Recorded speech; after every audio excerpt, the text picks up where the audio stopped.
Осінь – це найкращий час, щоб поїхати у гори та відчути їх справжню атмосферу. Вітаю вас на каналі «Куди поїхати» і сьогодні ми їдемо у польські Татри. У цьому відео все найкраще, що можна побачити в польських Татрах восени. Відчуємо усю силу гір, їхню велич і спокій.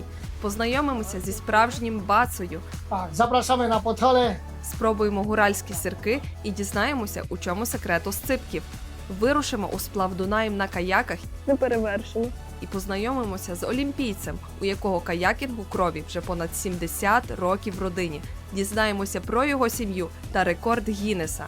Розслабимося у найкращих термах і, звісно, піднімемося до найвідомішого озера. Побуваємо на найбільшому осінньому святі, яке називається Редик. А ще покажу місця, де скуштувати автентичну гуральську кухню і розповім, чому Татри восени – це найкраща ідея для подорожі Польщею. Тому беріть свої улюблені смаколики, чайок або гуральські осципки та погнали!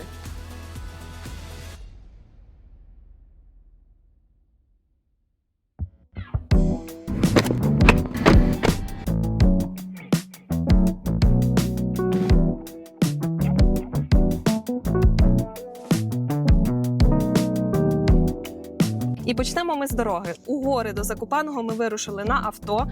Траса з будь-якого куточку Польщі дуже чудова, дуже швидко можна дістатися, мальовничі до того пейзажі. Якщо автівки у вас немає, ви можете скористатися, наприклад, потягом із Варшави, Кракова, Гдині, Катовіце є прямі сполучення, а також автобусами.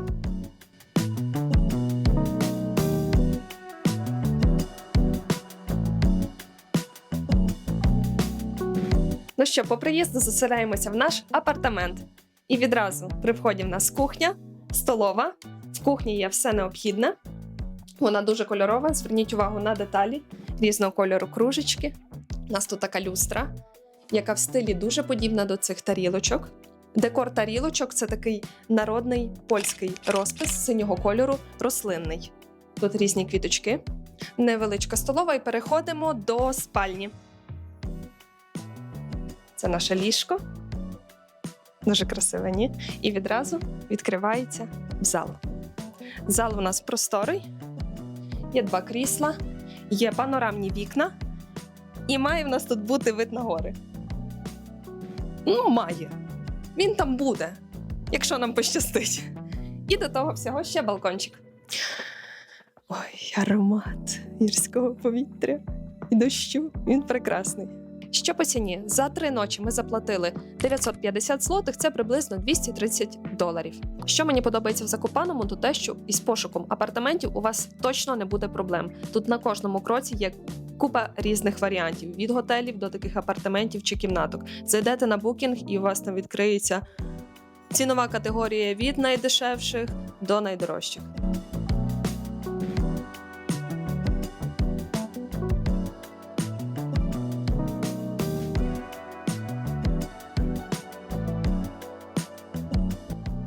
І саме з Закопаного починається наша подорож у серце польських Татр.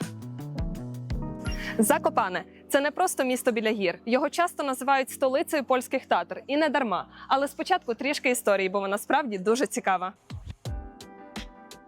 Закопане – це невелике місто на півдні Польщі, розташоване біля самого кордону зі Словаччиною. Місто лежить у долині під самим хребтом Татр. Закопане не одразу став популярним курортом. Саме слово «Закопане» буквально перекладається з польської як «копане», що раніше означало ділянку, розчищену для галявини, колись зарите між горами поселення. У 1676 році це було крихітне село пастухів і лісорубів, лише близько 43 мешканців, зі скромною інфраструктурою. Справжній ривок розпочався в другій половині 19 століття. Лікар Титус Хаубінський почав популяризувати Закопане як курорт для відновлення дихальної системи, гірське повітря, клімат, санаторії. У 1886 році Закопане отримало статус лікувального курорту уздровісько польською мовою. Ключовим моментом став 1899 рік. Тоді проклали залізницю з Кракова до Закопаного, і містечко зі спокійного села перетворилося на притягальний курорт. Загалом населення складає приблизно 27 тисяч мешканців, а туристів сюди приїжджає понад 2 мільйони щороку. Закопане – це найвище розташоване місто в Польщі. Його висота над рівнем моря коливається від 750 до 1126 метрів. А тепер Кропивки – це серце міста та головна його вулиця. Колись це був звичайний шлях до кузні в Кужніцах, а сьогодні це найжвавіше місце міста. Тут усе дихає життям. Аромати осципків, глінтвейну, запахи з ресторанів і кав'ярень та багато сувенірних крамниць, серед яких рухаються натовпи туристів з усього світу.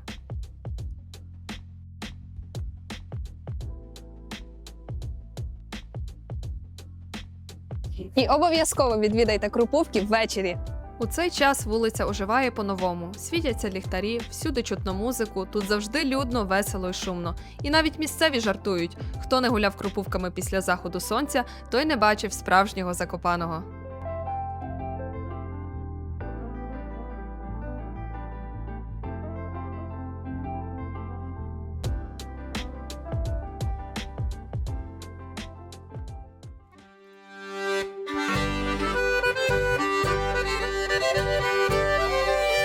А зараз прийшли на Журик до нашого улюбленого ресторану «Гуральський бровар».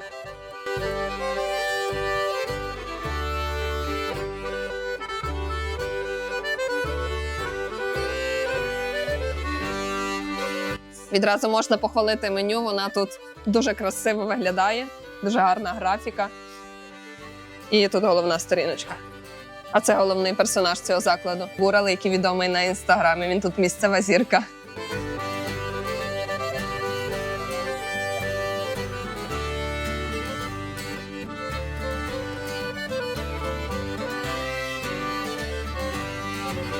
Тут Журик, напевно, треба спробувати. Він тут смакує так, як потрібно. Він кислий, кремовий, наваристий, ідеальний. Подивіться. І з ковбаскою, з яєчком. Ой, який аромат. Ой-ой-ой. Але то буде добре. Нічого більше не треба. 10 з 10, 20 з 10. Найкращий журик, який ти пробував? Угу. Найкращий журик, який я пробувала. Поржонний, як то ще мовить. Пиво тут теж спробуйте. Варять самі. Найкраще, на мою думку, це медове.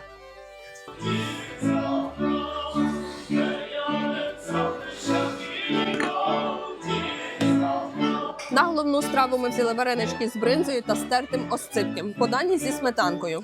Пробуємо варенички. Пахнуть димком, як осципок, трошки сметанки. Ой, вони такі кремові виглядають всередині. Копчені на смак.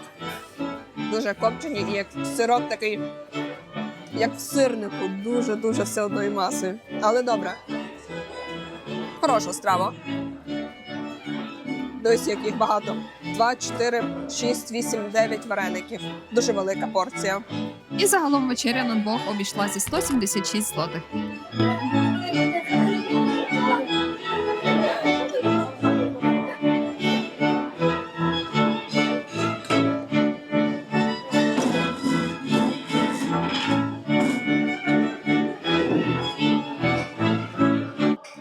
Моя оцінка закладу однозначно так. Будучи в Закопаному, в першу чергу відвідайте цей ресторан. По-перше, він знаходиться в центральній локалізації в центрі міста, має дуже красивий інтер'єр. Тут неймовірна кількість деталей, дерев'яних, різьби, всякі лампи, столики, все варте уваги. І обов'язково кухня. Як традиційна гуральська, так і польська, так і кухня Європи. Тобто кожен знайде щось на свій смак. Ну і, звичайно, пиво. Своє власне пиво варять, купа різних смаків, тому приходьте.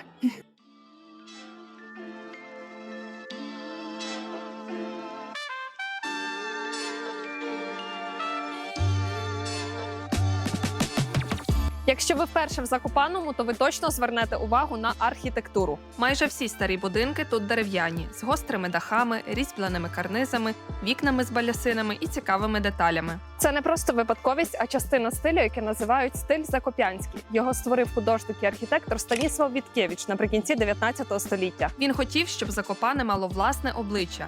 Щось, що відображало дух татар і гуральські традиції. Так з'явилися унікальні дерев'яні віли з орнаментами, схожими на ті, що прикрашали колись хати пастухів. Перша будівля – вілла Коліба – була зведена у 1892-93 роках і стала зразком цього стилю. І зараз тут знаходиться музей.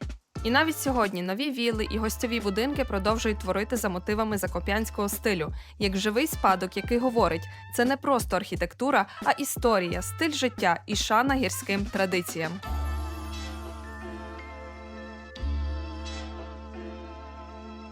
Обов'язково, будучи в Закопаному, підніміться фунікулером на видову точку Губалувку. На жаль, нам не пощастило, фунікулер був зачинений кілька днів, а погода не тішила, дощ і туман. Але все ж маю для вас кілька кадрів, щоб показати, як це місце виглядає, коли сонячно. Звідти відкривається один із найкращих видів на Татри та все Закопане. Підйом займає всього 3,5 хвилини, квиточок туди і назад коштує 29 злотих.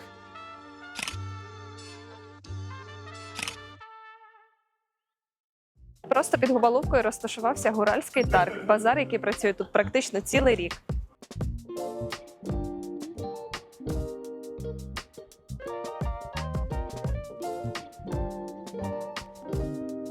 Тут продають практично все – від овечих шкур до теплих вовняних светрів і дерев'яного посуду, магнітів, брелоків і, звичайно ж, сирів. На цьому базарі усе змішалось – автентичність і туристичний бізнес. Але все одно є десятки прилавків, є на що подивитися і з чого обрати.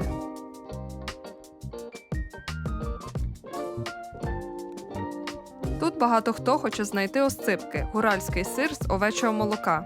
Але є одна річ, про яку варто знати. На цьому ринку продають багато гуральських сирків, але не всі вони справжні. Часто це сирки із коров'ячого молока. Тому перед покупкою не соромтеся запитати, із чого вони виготовлені.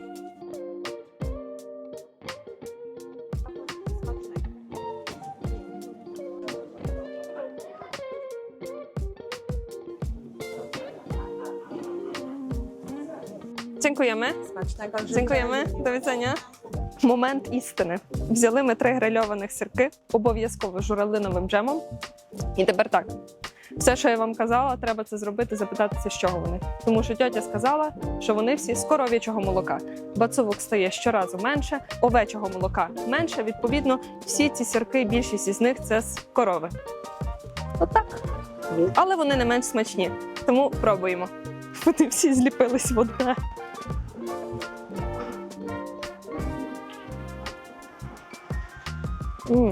Має гарний підкопчений смак. Легко розтягується, але не сильно тягнеться, як звичайний сир. В таку погоду класний перекус.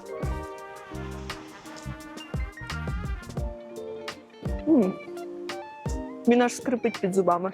А, добре. Тепер саме час дізнатися, як роблять справжній осципик і чим він відрізняється від підробок. Ми вирушимо до музею, де познайомимося зі справжнім бацею. Тож не перемикайте і, звісно, підпишіться на канал, лишіть свою вподобайку, бо далі буде найцікавіше. Дивіться, які овечки. О, яке воно приємне. Ну, класно, тепленько. А зараз саме час показати головний символ Подхаля – це сир осципик. Ми в музеї осципка в Закопаному. Тут не тільки показують, як його робити, а й вчать розуміти, як народжується цей гуральський сир.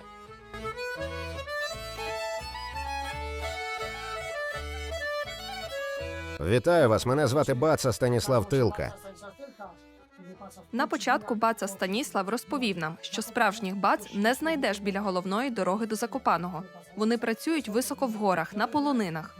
Загалом у регіоні є близько 30 баців, розташованих у 5 гмінах – Закопане, Кощелісько, Буковіна Татшанська, Бяво-Дунаєць і Зомб. У своїй громаді, каже Станіслав, вони випасають приблизно 300 овець. Хто ж такий баца? Баца – це головний пастух у горах, людина, яка керує всім випасом овець і виготовленням осципків. Він відповідає за стадо, за сироварню, тобто бацувку, і за всіх, хто йому допомагає – молодших пастухів, яких називають юхаші. Та бочка називається пучера, це відро – цебжик. А цей кухоль називається цирпок, від слова черпати. Саме з такого традиційно на бацувках пили жентицю. А це мішало називається ферля, щоб мішати молоко. Оці отвори для розбивання сиру. Потім починається найцікавіше – показ. Баца наливає тепле молоко, додає сечуг, потім відсіджує сир і формує його у дерев'яні форми з орнаментом, кожна з яких має свій малюнок, як підпис майстра. І кладе його у соляний розчин. Потім сир потрапляє до коптильні, де дим з вільхового дерева надає йому золотистого кольору і неповторного аромату. Осципки виготовляють лише в сезон випасу овець від травня до жовтня, коли є свіже овече молоко. Найбільша ймовірність спробувати справжній осципок від травня до серпня, коли триває пік сезону і сир виробляють щодня. Справжніх осципків, каже Баца, насправді небагато. Якщо і роблять, то переважно на замовлення, для весіль, знайомих або просто гуралі для гуралів. Перший опис рецепту датується 1748 року, і що дивовижно, він не змінився до сьогодні. Важливо, 14 лютого 2008 року осципек отримав статус «хроньона назва походження», тобто продукту із захищеною географічною назвою.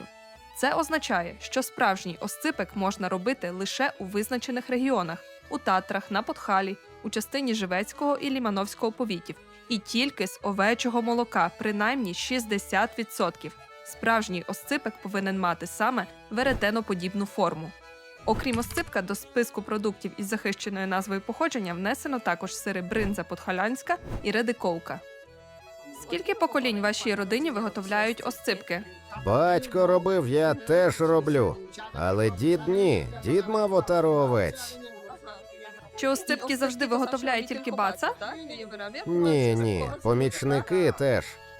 Далі ми зробили свій власний маленький сир у формі овечки, і його можна забрати з собою на пам'ять. Треба прикласти форму до сиру, і міцно її втиснути і тримати хвилину. Тільки чекай, щоб вона не вийшла овечка двоголова. Потім після цього зняти форму і залишити її на день, щоб вона висохла, і можна буде кінцівочки обрізати, щоб була гарна форма. Овечка.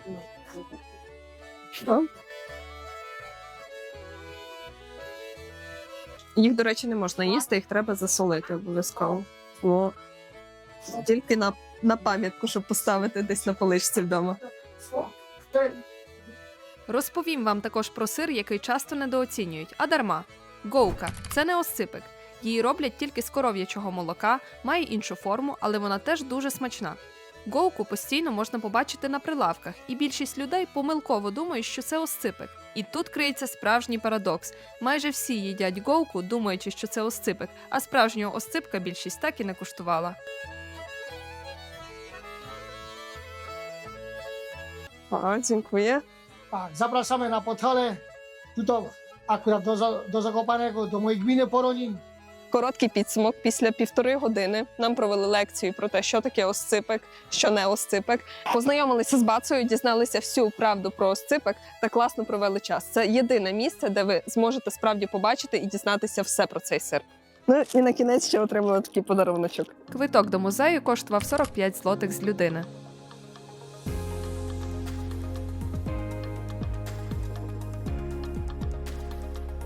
Ми вже побачили місто, спробували місцеву кухню, а тепер час підняти голову трошечки вище, бо ж те, заради чого ми приїхали, це гори.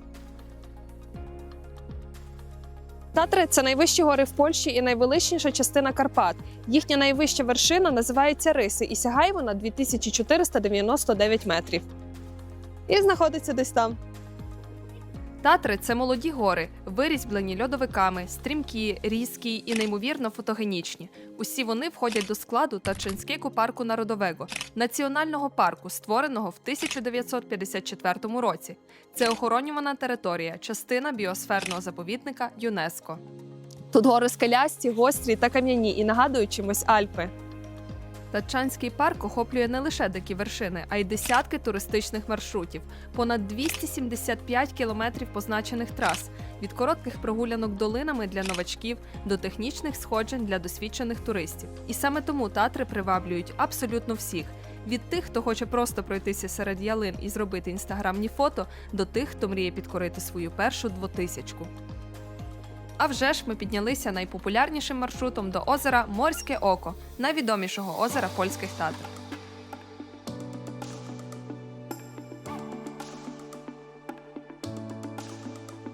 Щоб потрапити сюди, спочатку потрібно доїхати до паркінгу, який називається Паленіца Б'явчанська. Це найпопулярніша точка, з якої починаються багато різноманітних маршрутів в Татри.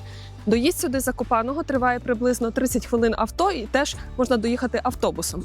Паркінг краще зарезервувати заздалегідь онлайн через офіційний сайт Татчанського національного парку. Раджу вам це зробити якомога раніше, тому що за день до маршруту нам паркінг коштував 70 злотих, а коли я дивилася тиждень тому, був по 50. На місці він також дорожчий, а вхід до національного парку коштує 11 злотих з людини.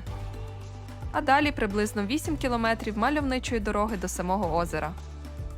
Дорогою можна побачити кілька гарних видових точок і, наприклад, водоспади Міцкевіча, які за мною.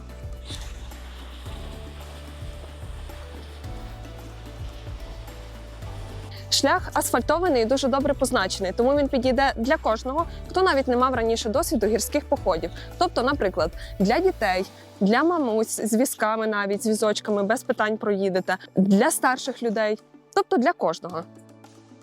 Дехто вирішує піднятися возом, запряженим кіньми, але насправді краще цього не робити. По-перше, тварини тягнуть важкі вози по гірській дорозі, а по-друге, йдучи пішки, можна відчути атмосферу і поступово побачити, як змінюється природа. І саме в цьому суть цієї дороги. Дорогою можна зійти на кілька популярних шляхів, і один із них – це є доліна Пінчуставу, тобто долина 5 ставів. Віднедавна дістатися до Морського ока можна також електричними бусами. Це нова, більш екологічна альтернатива підйому кінними возами. Для осіб з обмеженою мобільністю поїздка є безкоштовною, а для решти туристів квиток коштує від 55 злотих в один бік. Під час маршруту ви можете трошечки скоротити свій шлях, пішовши такою кам'яною стежинкою у гори.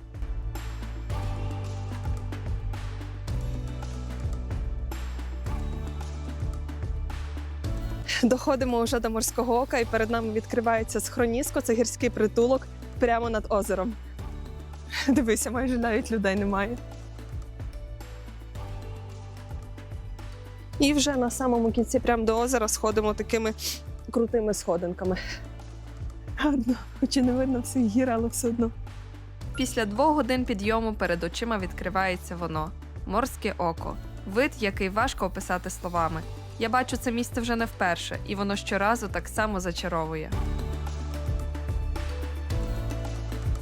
Дивись, який гарний водоспад. Його рідко видно. І є тут ще одне закрите місце, в якому дуже часто роблять весільну церемонію або теж пропозицію. Тому хлопці от з цим ось видом. Ціле озеро перед вами.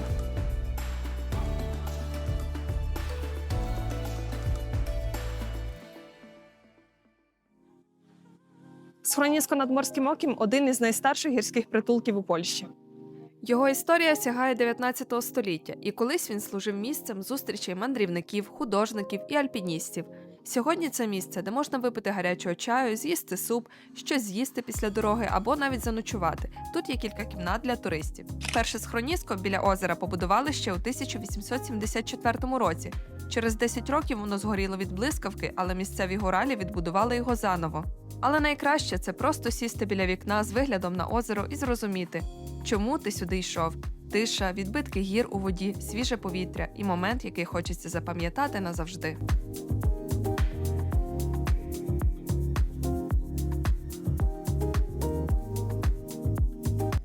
Маємо хвилиночку, щоб перепочити після нашого походу до Морського ока, і зайшли сюди в гірський притулок і замовили дещо з їхнього меню. У нас тут журик, спробуємо, як він теж тут смакує, і оцінимо. І класика, класичний польський десерт – це шарлотка. Повністю наповнена яблучками. Виглядає смачно. Будемо пробувати. Диви, який кусочок ковбаси. Кусочок. Яєчко є? Немає яєчка.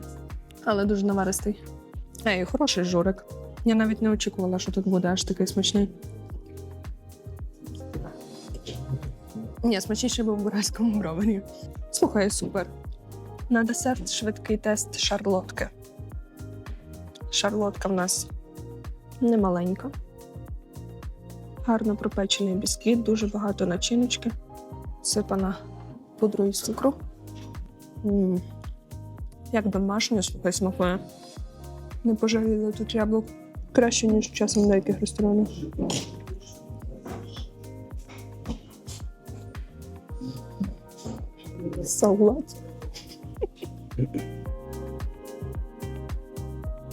Після Після короткого перепочинку час вирушати назад. Попереду ще 2 години дороги вниз, і ми їдемо в наступне місце, аби трохи розслабитись після гірських пригод.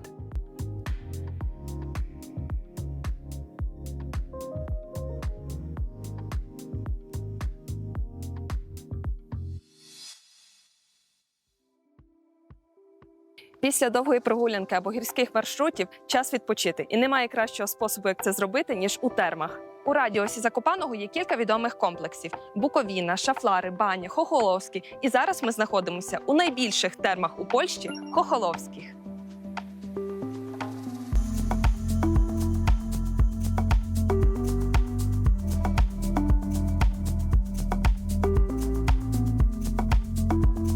Це один із найпопулярніших та найсучасніших термальних комплексів у Польщі. Вода тут надходить із глибини понад 3,5 тисяч метрів і має температуру близько 36-38 градусів. Вона багата на мікроелементи, сірку, кальцій, магній і натрій, що допомагає розслабити м'язи, поліпшити кровообіг і просто забути, що ти ходив кілька десятків кілометрів у гори. Але найкраще тут це відкриті басейни. На території знаходиться понад 30 басейнів. В цьому зовнішні басейни, як тут зараз, багато маленьких джакузі і також більших джакузі. Осінній холод, пар з води, а ти релаксуєш у гарячій купелі. Тут можна не лише відпочити, а й оздоровитися. Є сауни, соляна печера, масажі, басейни з мінеральною водою. А ще є водні гірки, де хоча б на хвилину можна відчути себе дитиною. Вхід на 3 години з доступом до басейнів коштував 89 злотих за людину, а якщо приїхати від 19-ї, то вхід вийде 69 злотих. Тому тут можна провести навіть цілий день, особливо якщо хочеться розслаблення після активного маршруту. Кажуть, що після такого купання спиш як після походу на риси. І повірте, це правда. На нижньому басейні позаду мене знаходиться теж бар. Тобто це басейн, в якому ви можете купити напої, алкогольні, які безалкогольні, і собі насолоджуватися час. Взагалі перевершило мої всі очікування. Класне місце. Як і для сімей, так і для парочок, чи самому прийти. Взагалі є чим зайнятися. Я вважаю, що 3 години чи там цілий день можна тут провести. На місці все продумано до дрібниць. Є велика переодягальня, душові, шафки для речей, сушарки і великий паркінг, який безкоштовний.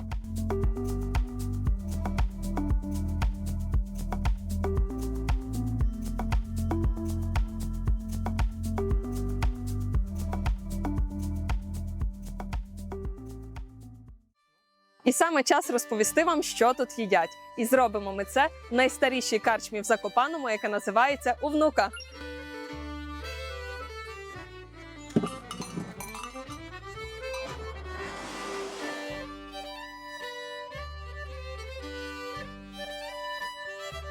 Гуральська кухня – це невід'ємна частина культури і традицій регіону Подхала і Татар.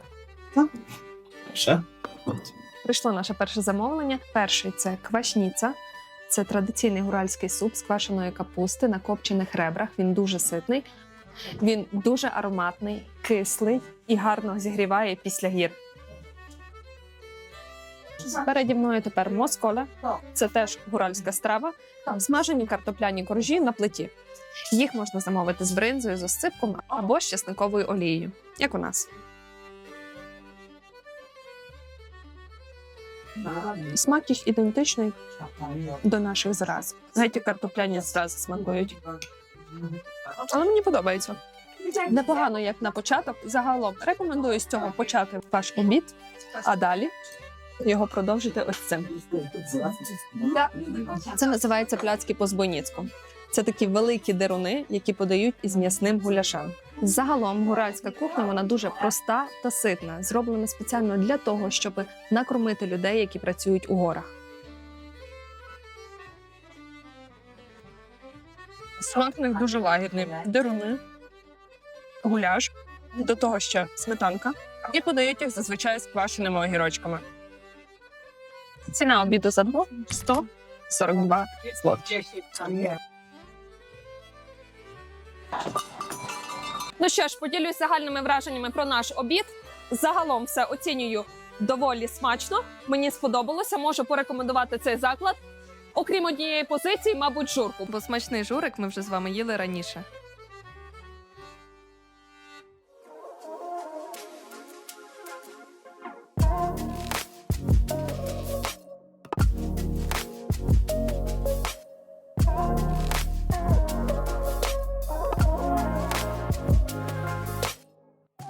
А зараз вам покажу дві дуже важливі атракції, які потрібно побачити, будучи в Татрах. Хоч і більшість туристів залишаються в околицях Закопаного, але проїхавши годинку, ви можете потрапити в не менш красиві гори, які називаються Пєніни. І перша річ, на яку ми приїхали, це сплив каяками по річці Дунаєць.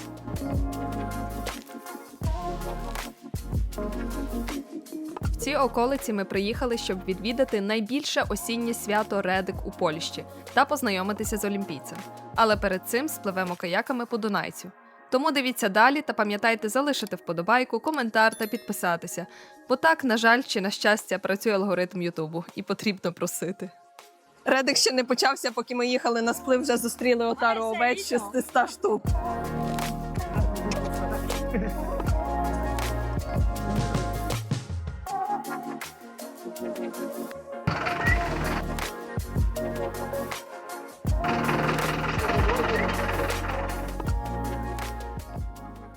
Сплив розпочинаємо від того, що нас привезли на стартову точку.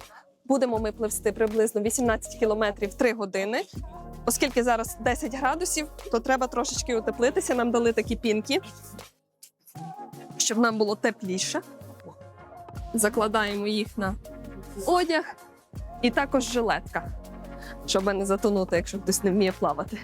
Теоретично перевернутися ми не повинні, але все одно безпека є безпека. А ще нам дали такі сумочки на те, щоб сумка не промокла.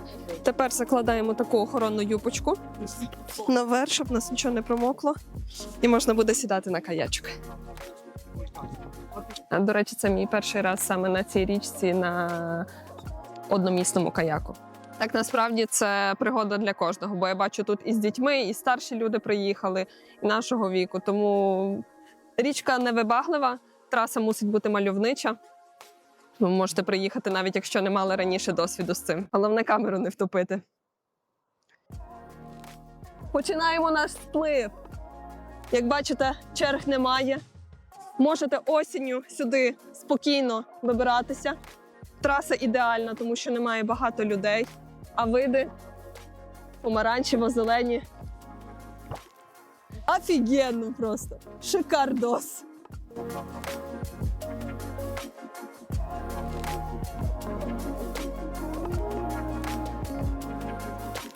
По правій стороні у нас Словаччина, а по лівій Польща.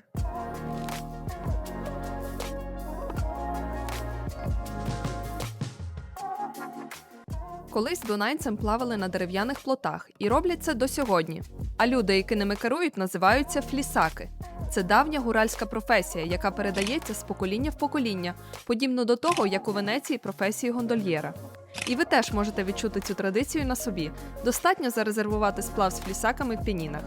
Під час сплаву флісак розповідає історії про гори, легенди і місцеві жарти, тож плисти з ним ніколи не буває нудно. Якщо придивитися, усі вони носять чорні капелюхи, які називаються капелюш гуральський. Це повстяний капелюх зі спресованої вовни, оздоблений стрічкою з мушель каурі. Колись такий головний убір могли дозволити собі лише заможні баци або старші гурали, бо мушлі привозили здалеку, і вони коштували дуже дорого. Це символ достатку та поваги серед гірських мешканців. Після 3 годин сплаву ми повертаємося до пристані фірми Порт Пєнін, з якою ми вже 5 років плаваємо на каяках, і порозмовляємо з її власником та олімпійцем Гжегожем. Привіт, мене звати Гжегош Полачик, я зі Щавниці. Я колишній спортсмен із гребного слалому, олімпієць, багаторазовий медаліст чемпіонатів світу та Європи. Зараз я займаюся орендою каяків, рафтів і велосипедів на Дунаїці. Тобто каяки й досі поруч зі мною, хочеш чи ні, але вони завжди є в моєму житті. Розкажи трохи про історію своєї родини. Коли у вас почалося захоплення каякінгом? Коли у нашій родині почалося захоплення каяками. На жаль, я не знав своїх дідусів і бабусь, але судячи з фотографій і розповідей, вони плавались, однак туристично. Тоді ще не існувало професійного спорту ні в Польщі, ні у світі. А через те, що ми завжди жили поруч із річкою, були з нею тісно пов'язані, там наш сімейний дім стояв біля річки Дунаєць. І так чи інакше, річка завжди була частиною нашого життя. Батько почав займатися професійним каякінгом, але, на жаль, мусив припинити спортивну кар'єру, бо потрапив до війська. Коли повернувся, почав виготовляти каяки. Ми плавали на тих, які він сам зробив. Саме з цього почалася наша пригода. Чи тільки ти у своїй родині займаєшся каякінгом, чи є ще хтось? Здається, у тебе ж є ще кілька братів. Каякінгом займається вся наша родина. Нас 5 хлопців і 2 дівчини. І всі пройшли через професійний спорт. Я закінчив займатися, можна сказати, 12-13 років тому. Але мій брат Матеуш і далі виступає. Він сильний спортсмен і має міцний характер. Був 4-тим на Олімпійських іграх, а цього року став 3-тим у загальному заліку Кубка світу. Історичне досягнення. Багаторазовий призер етапів Кубка світу та чемпіонатів світу серед дорослих. Справді титулований спортсмен. Молодший брат Рафал Полачик тепер є тренером збірної Польщі з гірського каякінгу. Він безпосередній тренер Клаудії Зволінської, яка минулого тижня в Сіднеї здобула 3 медалі в олімпійських дисциплінах. Такого ще не було в історії польського каякінгу. Тож, як бачиш, у нашій родині каяки присутні завжди, чи то в туризмі, чи в спорті. Чи знаєш приблизно, коли взагалі з'явилися перші каяки тут, у Пенінах, коли почалися перші сплави? Туристичні сплави з'явилися приблизно в той самий час, то там що і сплави на плотах флісацьких. Судячи з фотографій, це були 30-ті, початок 40-х років. Не хочу вказувати точної дати, але це було ще до війни. Тобто спочатку була річка Дунаєць, а потім уже з'явилися каяки. Що скажеш про рекорд Гіннеса? Що це був за такий довгий каяк? Ця подія була справді цікавою. Рідко про неї думаю, а може і майже ніколи, але коли собі про неї нагадую, то усвідомлюю, чорт забирай, я ж є в рекордів Гіннеса. Мова про найдовший каяк у світі. Жді Шушубський організував цю акцію в Бидвищі біля Млинівського острова. Каяк виглядав неймовірно вражаюче. Я тоді стояв на березі, бо я був спортсменом клубу «Завіша» в Бидвищі. Стояв, дивився, бракувало одного каякера і просто впихнули мене в той гігантський каяк. І так опинився я всередині цього. Але так, я дійсно занесений до книги рекордів Гіннеса. Точніше, напевно, цей каяк, а не я особисто. Це був 20-місний каяк. Пам'ятаю, як ми пливли по спокійній воді, але збоку впадала невелика річка, чи може вода виходила з турбіни, бо це було біля електростанції. Потік був сильний, і коли я сидів майже в самому кінці, бачив, як увесь цей гігантський каяк буквально гнеться, мов змій. Може, колись варто було б спробувати побити той рекорд, а? За що ти любиш Пініни і Татри? За що я люблю Пініни? Знаєш, це таке питання, над яким іноді справді задумуєшся. Ну от за що? Кожен любить те місце, де виріс. Я звик до цього краю, він став частиною мене. Хоч, як уже казав, у мене була можливість залишитися в Новій Зеландії, але я обрав саме Пініни. Значить, щось у них особливе є. Я часто чую від туристів: вау, яке ж тут чудове місце, скільки тут можливостей. І справді, є велосипедні доріжки, усе необхідне для життя, їжі довкола не бракує, річок і озер для веслування, скільки душа забажає. Є прекрасні гори, рівнинні ділянки, а ще чудові люди навколо. Тут багато добрих родин, багата історія. І, мабуть, саме за це я люблю Пініни. А якщо послухати голос туристів, то це справді один із найкрасивіших регіонів не лише Польщі, а й усього світу. Запрошую. То я дякую. От скажіть, хіба не чудова історія? Тому якщо будете в горах, я вам дуже рекомендую заїхати до Гжегожа та його родини та, звичайно, поплавати на каяках. Прекрасне місце, прекрасні щирі люди та незабутні враження.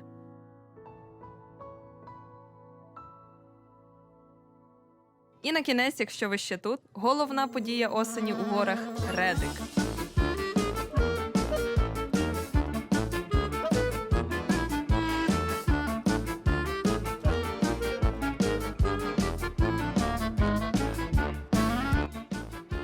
А зараз ми на Редику, найбільшому в Щемніці, який відбувається зараз восени. Тут найбільша кількість овець, близько 2000.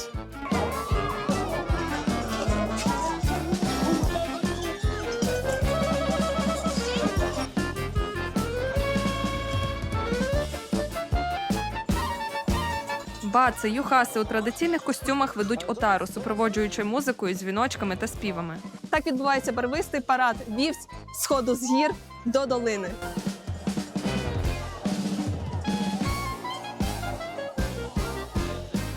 А на кінець, як вівці зійшли до міста, всі збираються в одному місці на урочисте святкування. Тут багато павільйонів із різною їжею, закусками, сирками гуральськими. І всі святкують та мають урочисту атмосферу. Також є сцена і концерт.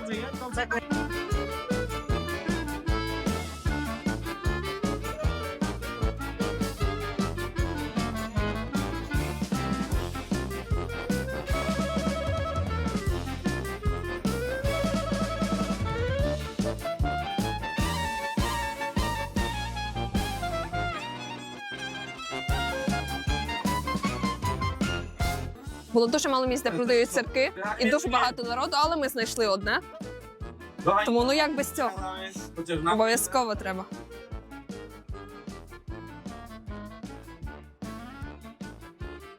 Bawcie się dobrze razem z nami. І на такій ноті завершуємо редик.